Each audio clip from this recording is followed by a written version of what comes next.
New details on former Rhode Island Congressman Patrick Kennedy's new book. The memoir out today is titled A Common Struggle. In it, he writes about his mental illness and addictions and looks at his parents' problems with alcohol, a chapter in their lives that not everyone in the family remembers the same way. Eyewitness News reporter Steve Nielsen is here now with more. Well, Kelly, in his new book, Patrick Kennedy says that he got drunk for the first time at 10 years old, and he also talks about his father's relationship with alcohol, experiences that he's using to push for better mental health care. And he did so this weekend on 60 Minutes and today on CBS this morning.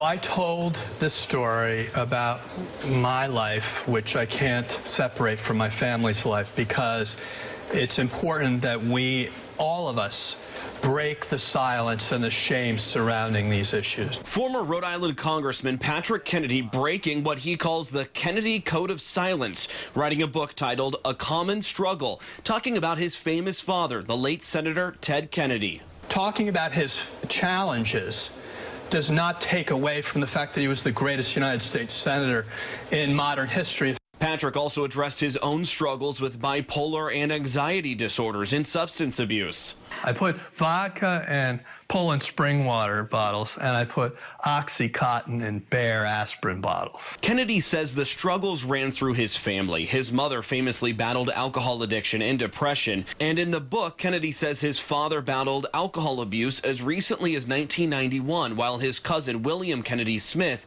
was on trial for sexual assault.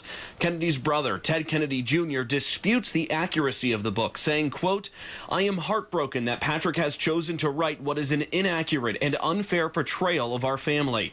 My brother's recollections of family events, and particularly our parents, are quite different from my own." But I can understand personally, it can be difficult to hear these things. It was difficult for me to write these things. And Kennedy says in 2010 he decided to not run again for Congress because he feared the job would kill him. He writes that he's been sober now for 4 years. Also, some good news, he and his wife Amy are expecting their 4th child. I'm Steve Nielsen, Eyewitness News.